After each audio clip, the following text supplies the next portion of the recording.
नमस्कार, news one India देख रहे हैं आप। मैं हूं आपके साथ कोमल गंगवार। खबरों की शुरुआत करेंगे तो पीएम मोदी से सीएम त्रिवेंद्र सिंह रावत मिलेंगे। बता दें, चमोली आपदा को लेकर पीएम को जानकारी देंगे। तो आपदा के बाद राहत बचाव कार्यों की जानकारी देने वाले हैं सीएम त्रिवेंद्र सिंह रावत। बता दें, शाम 4:30 बजे पीएम मोदी से मुलाकात करेंगे सीएम त्रिवेंद्र। आज कई केंद्रीय मंत्रियों से भी सीएम त्रिवेंद्र ने मुलाकात की है। बता दें, जिस तरीके से ये मुलाकात की जाएगी और पीएम मोदी से जो मुलाकात होगी बेहद खास ये मुलाकात रहेगी। वहीं आपको बता दें, 7 फरवरी को जो चमोली में ग्लेशियर टूटने से आपदा आई थी, उसकी जानकारी भी पीएम मोदी को देंगे सीएम त्रिवेंद्र। पीएम मोदी से मिलेंगे सीएम त्रिवेंद्र सिंह रावत। चमोली आपदा को लेकर राहत बचाव कार्य जो किया गया, उसके बाद जो भी अपडेट है वो पीएम मोदी को दी जाएगी सीएम त्रिवेंद्र सिंह रावत की तरफ से।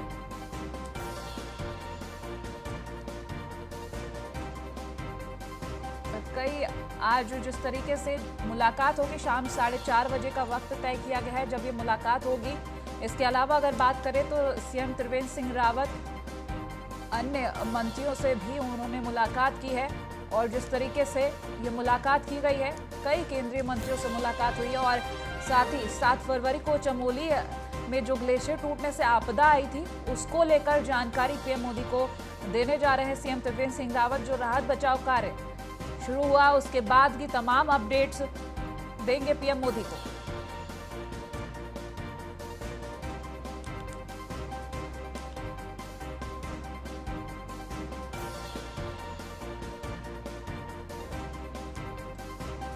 तो लगातार चमोली आपदा को लेकर जो राहत बचाव कार्य चल रहा था, बता दें किस तरीके से वो आपदा आई और कई जिंदगियों को अपने साथ बहा कर ले गई।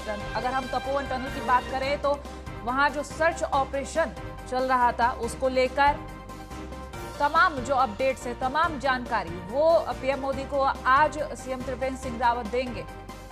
4:30 बजे मिलने जा रहे हैं पीएम मोदी से सीएम त्रिवेंद्र सिंह रावत, जहां खास तौर पर चमोली आपदा को लेकर चर्चा होगी, जो राहत बचाव कार्य। और साथ ही आपको ये भी बता दें, इससे पहले पीएम मोदी ने खुद कहा था कि उत्तराखंड में जो आपदा आई उसको लेकर जितनी भी मदद होगी वो केंद्र की तरफ से की जाएगी। और अब आज का जो दिन है बेहद खास, क्योंकि 4:30 बजे का जो वक्त है तय किया गया है। पीएम मोदी से मिलेंगे सीएम त्रिवेंद्र और तमाम वो जानकारी देंगे। ऐसे में कुछ खास फैसले भी लिए जा सकते हैं।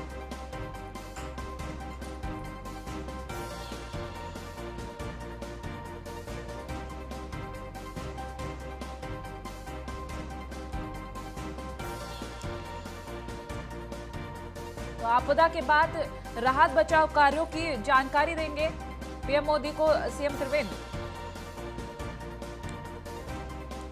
और साथ ही आपको बता दें, कुंभ को लेकर जो तैयारी की जा रही है, जो काम किए जा रहे हैं, उनको लेकर भी बात करेंगे पीएम मोदी से सीएम त्रिवेंद्र। और इसी पर अधिक जानकारी के लिए हमारे साथ associate editor Brajesh Srivastava phone line पर जुड़ गए। ब्रजेश, आपसे पूरी जानकारी लेंगे। आज पीएम मोदी से मिलने जा रहे हैं सीएम त्रिवेंद्र। आपदा के बाद जो राहत बचाव कार्य है वो तो उसको लेकर तो होगा ही यहाँ पर चर्चा, लेकिन साथ ही कुंभ को लेकर भी चर्चा होगी। क्या कुछ और खास रहने वाला है इस दौरान? सबसे बड़ी बात यह है कि उत्तराखंड के मुख्यमंत्री त्रिवेंद्र सिंह रावत इस समय 3 दिवसीय दिल्ली दौरे पर है और लगातार एक के बाद एक तमाम केंद्रीय मंत्रियों के साथ मिल रहे हैं। उत्तराखंड की जरूरतों के हिसाब से वो सभी से मिल करके उनसे जरूरी जो उत्तराखंड के विकास के लिए जरूरी है वो तमाम मांग कर रहे हैं। जैसे अमित शाह से मिले थे तो अमित शाह से इस वक्त कुंभ आने वाले कुंभ को लेकर के एंटी ड्रोन टेक्नोलॉजी, इसके साथ ही बीएसएफ के हेलीकॉप्टर और पैरामिलिट्री कमांडोज की जो है डिमांड की गई थी। इसी तरीके से अगर देखा जाए तो पीयूष गोयल से मिलकर के सिडकुल और कर्णप्रयाग रेलवे लाइन प्रोजेक्ट को लेकर के उन्होंने चर्चा किया। गजेंद्र सिंह शेखावत के साथ मिलकर नमामि गंगे और सीवरेज ट्रीटमेंट प्लांट की चर्चा किया। तो वो तमाम जो उत्तराखंड में विकास कार्य जो पेंडिंग है उनको लेकर के बातचीत हो रही है। लेकिन प्रधानमंत्री नरेंद्र मोदी से आज 4:30 बजे त्रिवेंद्र सिंह रावत की मुलाकात होगी और सबसे अहम होने जा रहा है जो जोशीमठ हादसे के बाद किस तरीके से राहत बचाव कार्य चल रहे हैं, किस तरीके से रेस्क्यू माफ कीजिएगा सर्च ऑपरेशन चल रहे हैं और अभी तक हाइड्रो पावर प्रोजेक्ट जो तबाह हुए उनकी क्या स्थिति है, ये पूरी जानकारी मुख्यमंत्री त्रिवेंद्र सिंह रावत प्रधानमंत्री को देंगे। इसके साथ ही कुंभ ब्रजेश जी, ब्रजेश अगर हम बात करें जो चमोली आपदा के अपडेट्स हैं, क्योंकि उसको लेकर भी काफी कुछ जानकारी देने वाले हैं पीएम मोदी को सीएम त्रिवेंद्र, और जो कुंभ को लेकर जानकारी, उसके अलावा अगर हम बात करें। देखिए, सबसे बड़ी बात यह है कि यूं तो प्रधानमंत्री से मिल करके उत्तराखंड को कैसे विकास की राह पर आगे दौड़ाया जा सकता है, कहां कहां पर गतिरोध है। ऑल वेदर रोड और एनएच प्रोजेक्ट जो है उत्तराखंड में बड़े पैमाने पर चल रहे हैं और उसको जल्द से जल्द पूरा करने के लिए जो फंड की जरूरत है उसके लिए इससे पहले नितिन गडकरी से भी मुलाकात की थी, प्रधानमंत्री से भी इस संबंध में बातचीत हो सकती है। इसके साथ ही केदारनाथ के पुनर्निर्माण को लेकर के जो प्रोजेक्ट चल रहे हैं उनकी क्या स्थिति है वो भी जानकारी दे सकते हैं, और साथ ही केदारनाथ और बद्रीनाथ जो कपाट खुलने को लेकर के जो है जो प्रक्रिया शुरू हो रही है उसको लेकर के भी बातचीत होगी। तो कई अहम मुद्दे हैं, क्योंकि प्रधानमंत्री से मिलकर के 2022 का चुनाव भी है, तो उसको लेकर के क्या कुछ स्ट्रेटजी के साथ उत्तराखंड में आगे संगठन और सरकार के बीच में समन्वय स्थापित करने के लिए क्या किया जा रहा है, साथ ही जो कुछ महत्वपूर्ण प्रोजेक्ट हैं उनको लेकर के भी बातचीत होगी। तो ये बेहद अहम मुलाकात शाम 4:30 बजे प्रधानमंत्री के साथ त्रिवेंद्र सिंह रावत की होगी, और इसको लेकर के अब क्या कुछ अहम जानकारी मिलती है, देखने वाली बात है। ब्रजेश, कई केंद्रीय मंत्रियों से भी मुलाकात की है सीएम त्रिवेंद्र ने इस दौरान।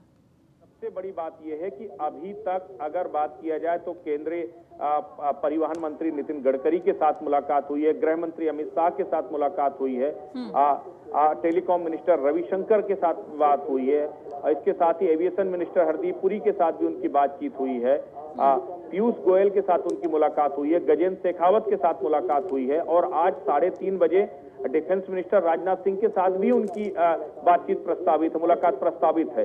सबसे अहम बात यह है कि उत्तराखंड में अगर देखा जाए तो बीआरओ के जरिए जो सीमावर्ती इलाकों में जो सड़कों का विस्तार है उसको लेकर के आज डिफेंस मिनिस्टर राजनाथ सिंह के साथ बातचीत होगी। सीमावर्ती जिलों में पलायन उत्तराखंड की एक बड़ी समस्या है, उसको लेकर के बातचीत होगी। तो बेहद अहम ये पूरा दौरा है मुख्यमंत्री त्रिवेंद्र सिंह रावत का। सभी मंत्रियों से मिल रहे हैं, उनसे उस संबंध में चर्चा कर रहे हैं। पीयूष गोयल से मुलाकात के दौरान इंडस्ट्रियल डेवलपमेंट को लेकर काफी बातचीत हुई, सिडकुल को लेकर के कैसे और विस्तार किया जाए, कैसे रेलवे लाइन प्रोजेक्ट को उत्तराखंड में बढ़ावा दिया जाए, उसको लेकर के बातचीत हुई। साथ ही अगर एविएशन मिनिस्टर हरदीप पुरी से बात करें तो पंतनगर हवाई अड्डे को लेकर के, जो अंतर्राष्ट्रीय हवाई अड्डे को बदलने की मांग है, इसको लेकर के भी बातचीत हुई। तो कई ऐसी मुलाकात रही जो उत्तराखंड को आगे ले जाने में बेहद ही कारगर होंगी। ब्रजेश, अगर हम ऑल ओवर इस दौरे को देखें, जिस तरीके से सीएम त्रिवेंद्र आए हैं पीएम मोदी से खास मुलाकात करने के लिए, कहीं ना कहीं अगर हम उत्तराखंड के विकास को लेकर बात करें, क्योंकि लगातार उस विकास को लेकर भी कई सवाल खड़े होते हैं, तो क्या कुछ सामने आएगा?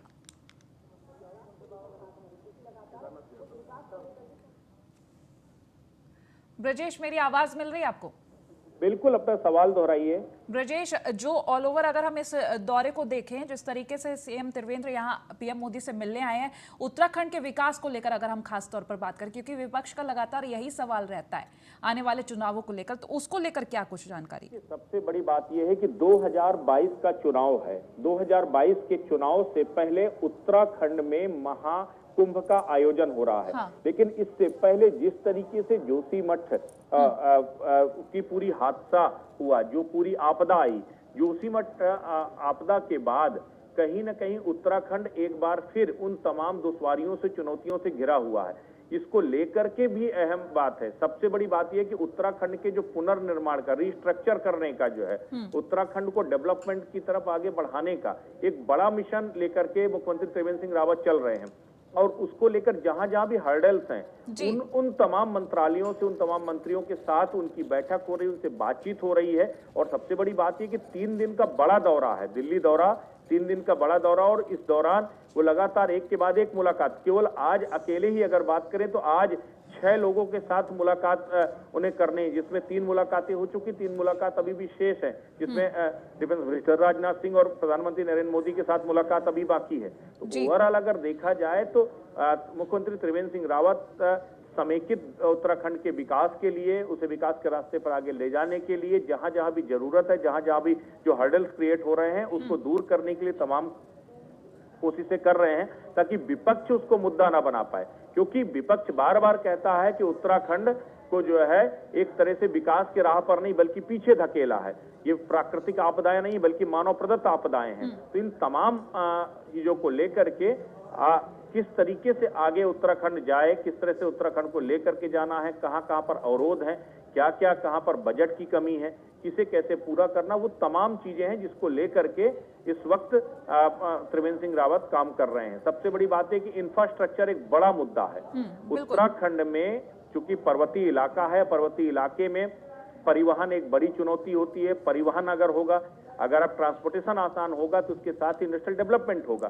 इंडस्ट्रियल डेवलपमेंट होगा तो वहां पर एम्प्लॉयमेंट जनरेट होगा, यानी कि जो पलायन की जो सबसे बड़ी समस्या उत्तराखंड की वो दूर होगी।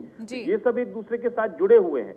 महाकुंभ एक बड़ी चुनौती है, वहां पर महाकुंभ को पूरी तरीके से सुरक्षित निकालना ये एक चुनौती है। इसके साथ ही अगर देखा जाए प्राकृतिक आपदाओं की चपेट में है उत्तराखंड, उसको कैसे दूर किया जाए, क्योंकि हाइड्रो पावर प्रोजेक्ट के साथ साथ नमामि गंगे के लेकर कई प्रोजेक्ट वहां पर काम कर रहे हैं। सीवरेज ट्रीटमेंट प्लांट को लेकर के हरिद्वार में बहुत बड़ी जरूरत है।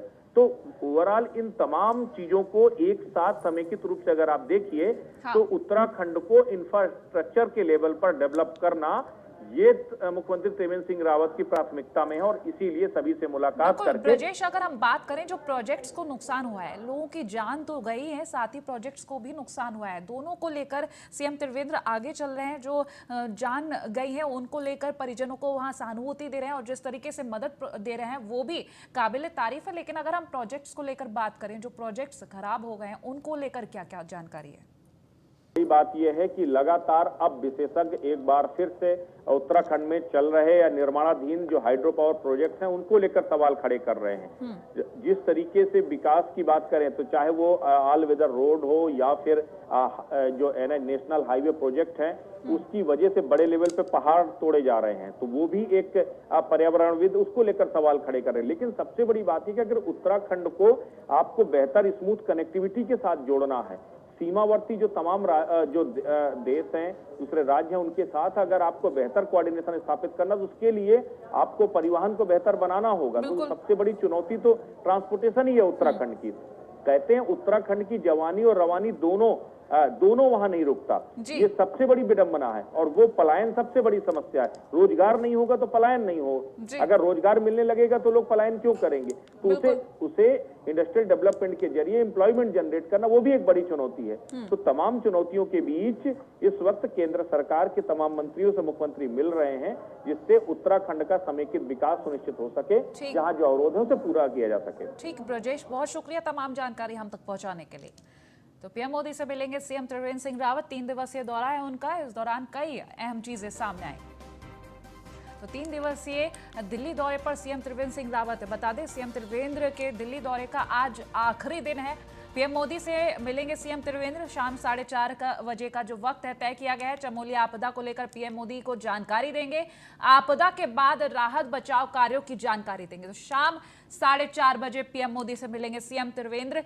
हरिद्वार कुंभ को लेकर भी पीएम मोदी से चर्चा करेंगे सीएम त्रिवेंद्र सिंह रावत। और आज कई केंद्रीय मंत्रियों से मुलाकात भी की है सीएम त्रिवेंद्र ने। तो 7 फरवरी को चमोली में ग्लेशियर टूटने से आपदा आई थी, जिसको लेकर जो जानकारी, आपदा में राहत बचाव कार्य को लेकर जो जानकारी है वो पीएम मोदी को दी जाएगी। सीएम त्रिवेंद्र सिंह रावत खुद ये जानकारी देंगे। राज्य सरकार, केंद्रीय एजेंसियों ने बेहतर समन्वय से काम किया है, गृह मंत्री का कहना। साथ ही आपको ये भी बता दें सीएम त्रिवेंद्र ने केंद्रीय मंत्री नितिन गडकरी से भी मुलाकात की है। रोड कनेक्टिविटी के विकास में महत्वपूर्ण सहयोग के लिए आभार व्यक्त किया है। तो आईएसबीटी के लिए नितिन गडकरी ने 48 करोड़ रुपए की स्वीकृति दी है। रुद्रप्रयाग टनल निर्माण के लिए 225 करोड़ रुपए की स्वीकृति दी है।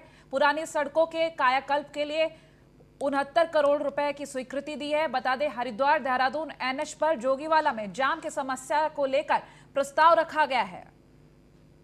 तो ये आज जो दौरा है, आखिरी दिन, 3 दिवसीय दौरा था, आखिरी दिन है आज इस दौरे का और बेहद अहम ये आखिरी दिन माना जा रहा है। कई केंद्रीय मंत्रियों से मुलाकात की। साथ ही आपको बता दें परिवहन मंत्री नितिन गडकरी से भी मुलाकात की। खबरों में आगे बढ़ेंगे तो सीएम त्रिवेंद्र सिंह रावत का दिल्ली दौरा। सीएम त्रिवेंद्र सिंह ने जल शक्ति मंत्री गजेंद्र सिंह शेखावत से मुलाकात की है।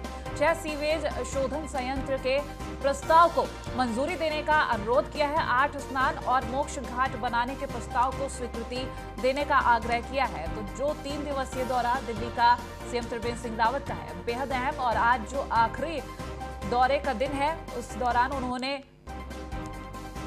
जल शक्ति मंत्री गजेंद्र सिंह शेखावत से मुलाकात की। बता दें आज के दिन कई केंद्रीय मंत्रियों से मुलाकात की, उनमें से एक जल शक्ति मंत्री गजेंद्र सिंह शेखावत भी। उनसे मुलाकात करते वक्त उन्होंने 6 सीवेज शोधन संयंत्र के प्रस्ताव को मंजूरी देने का अनुरोध किया। साथ ही 8 स्नान और मोक्ष घाट बनाने के प्रस्ताव को स्वीकृति देने का आग्रह किया है। इसके अलावा बता दें आज के दिन में कई अहम काम है जो करने जा रहे हैं सीएम त्रिवेंद्र। पीएम मोदी से शाम 4:30 बजे जब वो मिलेंगे तो उत्तराखंड की जो आपदा आई उसके बाद राहत बचाव कार्य को लेकर तमाम जानकारी भी देंगे।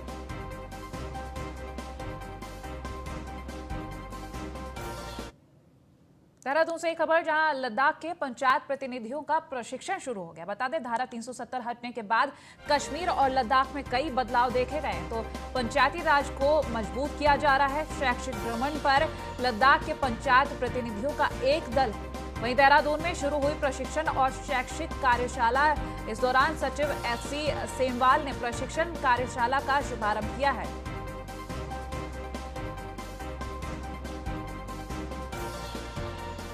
धारा 370 हटने के बाद कश्मीर और लद्दाख में कई ऐसे बदलाव हैं जो देखे गए हैं। पंचायती राज को मजबूत किया जा रहा है इसके बाद से। वहीं आपको बता दें शैक्षिक भ्रमण पर लद्दाख के पंचायत प्रतिनिधियों का एक दल है।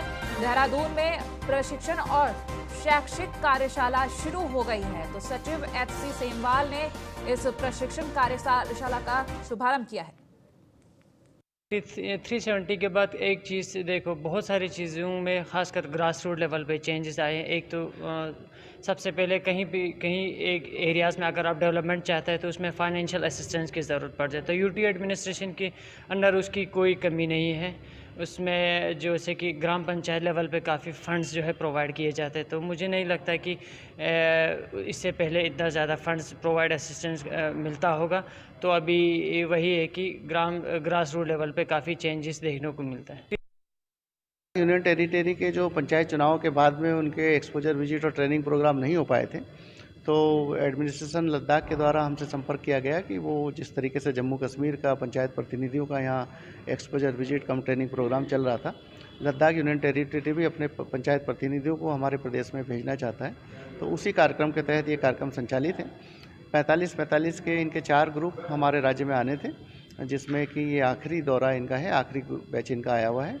और इनको हमने 5 दिन का जो ट्रेनिंग प्रोग्राम रखा है उसमें पौड़ी ज़िले के भी गांव रखे हैं, टिहरी ज़िले के हैं, हरिद्वार के, देहरादून ज़िले के गांव रखे हैं, जिसमें गांव में ले जाके पंचायतें कैसे काम कर रही है और क्या क्या उन्हें दुश्वारें आ रही हैं उसके बारे में इन्हें रूबरू कराया जा रहा है। और फर्स्ट डे इनका हाफ डे का क्लासरूम सेशन है और आखिरी में 5वें दिन भी इनका फुल डे का क्लासरूम सेशन है। उसमें विभिन्न विभागों के लाइन डिपार्टमेंट के जो अधिकारी हैं, वरिष्ठ अधिकारी, वो अपने विभाग की जानकारियां उनको देते हैं कि पंचायतों में विभाग कैसे काम कर रहे हैं, पंचायतों का और अंतर विभागीय समन्वय किस तरीके से है। और जो GPTP की प्लानिंग की बात है या इनके फाइनेंशियल जो रूल्स रेगुलेशन की बात है, और भी जितनी भी जिम्मेदारियां 11 शेड्यूल में कॉन्स्टिट्यूशन में पंचायतों को दी गई है 29 सब्जेक्ट पे, उस पर आप लोगों को जानकारियाँ दी जा रही हैं। अंतिम दिन शाम को सांस्कृतिक कार्यक्रम भी रखे जाते हैं, जिसमें हमारे राज्य के कैबिनेट मंत्री जी, माननीय मुख्यमंत्री जी, जब भी उन्हें समय होता है समय दे रहे हैं। देहरादून से ही खबर जहां कांग्रेस के पूर्व अध्यक्ष ने सरकार पर निशाना साधा है। किशोर उपाध्याय ने तपोवन आपदा को लेकर कई सवाल उठाए हैं। उनका कहना है कि तपोवन आपदा में काम ठीक से नहीं हुआ, NTPC और सरकार में तालमेल की कमी है, पावर प्रोजेक्ट और टनल का नक्शा बहुत देरी से उपलब्ध कराया गया है, पावर प्रोजेक्ट में NGT के मानकों का भी ध्यान नहीं रखा गया। तो चमोली में जो आपदा आई उसको लेकर कई सवाल उठाए। बता दें जो पावर प्रोजेक्ट है और टनल का नक्शा, उसको लेकर कई बातें उन्होंने कही कि नक्शा देर से उपलब्ध कराया गया और सरकार और NTPC में कोई तालमेल नहीं है, जिसकी वजह से ये रेस्क्यू ऑपरेशन में देरी हुई है। उसको लेकर कई ऐसे सवाल उठाए जिसको लेकर यहाँ ये निशाना साधने तस्वीरें सामने आई। बता दें कांग्रेस के पूर्व अध्यक्ष हैं किशोर उपाध्याय, जिन्होंने तपोवन आपदा को लेकर सरकार पर कई निशाने साधे हैं।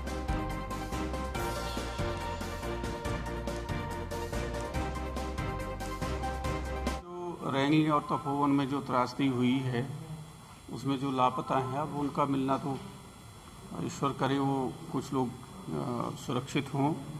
जो लोग दिवंगत हो गए वो उनको श्रद्धांजलि देता हूँ और उनके परिवार इस क्षति को सहन कर सकें। मेरा कहना ये है कि सबसे पहली बात तो ये है, जैसे मैंने कहा भी आपको, कि एनटीपीसी और सरकार के बीच में कोई समन्वय नहीं है और ये बड़ा दुख का विषय है कि जहाँ लोग फंसे हुए थे वहाँ पर काम न करते हुए ऐसी सुरंग पर काम किया गया 3-4 दिन कि जहाँ लोग फंसे नहीं थे, एनटीपीसी ने उनको जो है उनका नक्शा ही नहीं दिया। तो इस तरह की अगर स्थिति है तो ये बड़ी दुखद स्थिति है। दूसरा ये है कि वहाँ पर जिस तरह से मुआवजे की पॉलिसी हमारे राज्य में नहीं है और 2013 की जो त्रासदी हुई थी केदारनाथ की, उसके अनुसार जो है बल को एनहेंस करके कम से कम 25% और एनहेंस करके उस पॉलिसी को जो है वो लागू किया जाना चाहिए। उसके अलावा जो इस तरह के शहर हैं, जो इस तरह के गांव हैं, भविष्य में इस तरह की स्थिति पैदा ना हो, जन हानि और धन हानि ना हो, उसके लिए सरकार को अभी से जीएसआई ने जहाँ जहाँ जिन गाँवों को, शहरों को असुरक्षित माना है उसको बसाने की सरकार को जो है तुरंत जो है वो काम करना चाहिए। तो फिलहाल देवभूमि में इतना ही। खबरों के लिए देखते रहिए न्यूज़ 1 इंडिया। नमस्कार।